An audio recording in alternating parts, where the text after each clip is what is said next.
கஜானா காலின்ற விஷயமே எனக்கு புரிய மாட்டேங்குது. இது ராஜா காலத்துல கஜானாக்கு ஒரு ரூம், அந்த இடத்துல தங்கம் வெள்ளியெல்லாம் கொட்டி வச்சிருப்போம், தேவைன்னா எடுத்துட்டு செலவு பண்ணுவோம். அப்படி கிடையாது. ஸ்டேட் கண்ணு அக்கௌண்ட்னு ஒண்ணு இருக்கு.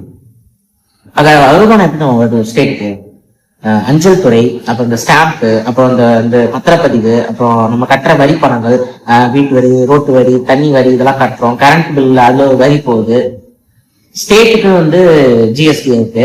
அப்புறம் டாஸ்மாக் மூலயமா வருமானங்கள் வருது. வெளிநாட்டு முதலீடுகள் மூலமா வருமானம் வருது. தமிழ்நாட்டுக்கு மேஜரா இருக்கிறது வெளிநாட்டோட வருமானம், வெளிநாட்டு முதலீடுகளோட வருமானம் தான். ஓகேங்களா? இந்த மாதிரி டெய்லி ஒரு ரெவன்யூ தமிழ்நாட்டு கவர்மெண்ட் வந்துட்டாரு. டெய்லி வரும். ஓகேங்களா? டெய்லி வரும். சோ தமிழ்நாட்டு கஜானான்றது காலியாக எந்த காலத்திலையும் காலியாக வாய்ப்பு இல்லை.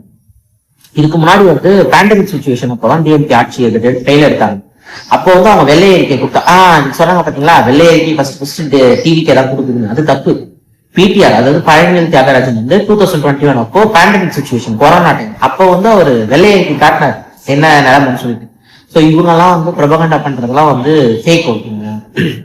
ஆர்என்டி பண்ணாம என்ன பண்ணிட்டு இருக்கீங்க? அப்போ 2 மாசமா ஆர்என்டி பண்ணாம இவ்வளவு காஸ்ட்லி இதெல்லாம் சொல்லிட்டு இன்னைக்கு அதை பண்ண முடியாது, எனக்கு கொஞ்சம் டைம் கொடுங்கன்னா என்ன அப்ப இது ஃபோர்ஜரி. ஓகேங்களா?